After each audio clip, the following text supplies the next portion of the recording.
Assalamualaikum warahmatullahi wabarakatuh. Sunan Gresik menjadi wali pertama dalam jajaran Wali Songo.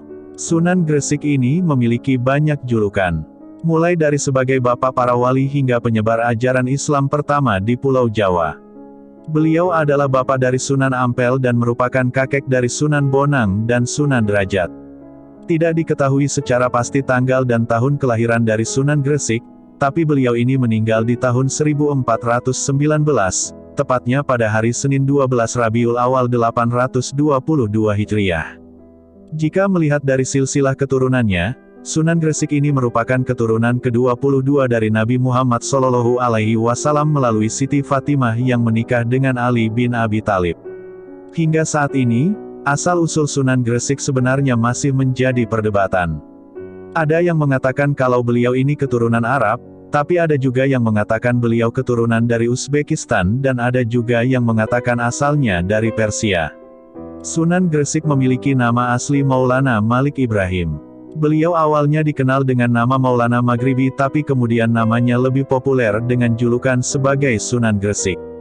Dijuluki sebagai Sunan Gresik karena tempatnya berdakwah yang paling lama adalah di Gresik, Jawa Timur. Pada tahun 1371, Sunan Gresik pertama kali datang ke kota Gresik dan mulai menyebarkan agama Islam dengan cara berdagang. Beliau kemudian dipertemukan dengan Raja Majapahit dan diperbolehkan untuk menyebarkan agama Islam kepada masyarakat setempat. Sunan Gresik kemudian menetap di desa bernama Sembalo, Kecamatan Manyar, Kabupaten Gresik. Di sanalah beliau pertama kali mendirikan masjid di desa Pasucinan, Manyar. Tidak hanya masjid saja yang dibangun pertama kali oleh Sunan Gresik, tapi juga pesantren. Menjadi wali Songo pertama yang menyebarkan ajaran Islam di Pulau Jawa, Sunan Gresik memegang peranan penting dalam pendirian pesantren.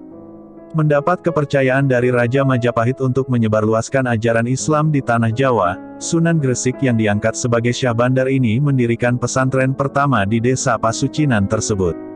Tidak diketahui secara pasti, apakah Sunan Gresik membangun pesantren terlebih dahulu atau membangun masjid lebih dulu.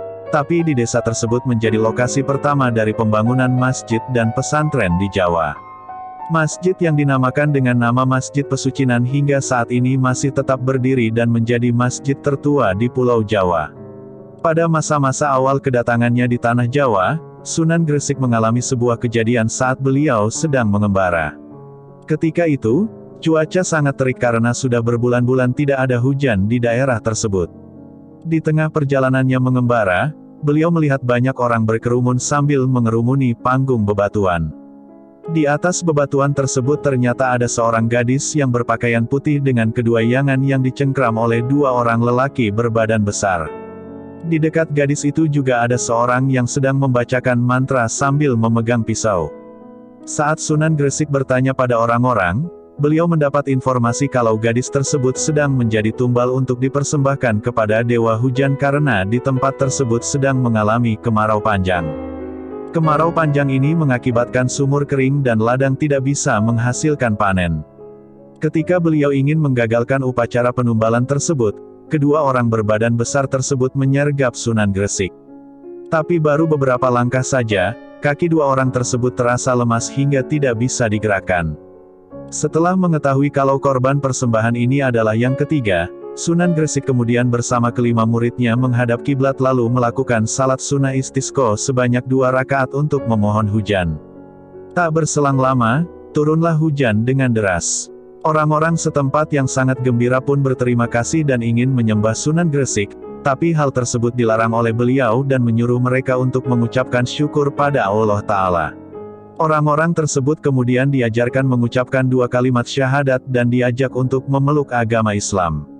Inilah kisah dakwah pertama dari Sunan Gresik di Pulau Jawa. Salah satu cara yang dilakukan oleh Sunan Gresik dalam berdakwah adalah dengan membuka praktik pengobatan gratis kepada masyarakat setempat, terutama rakyat yang kehidupan ekonominya kurang mampu. Sunan Gresik memiliki kemampuan untuk mengobati orang karena dulunya beliau pernah belajar ilmu pengobatan tradisional. Beliau pun memanfaatkan keahliannya ini untuk berdakwah. Sunan Gresik tidak pernah membeda-bedakan golongan masyarakat. Baik itu golongan kelas bawah, tengah, hingga atas dianggapnya sama.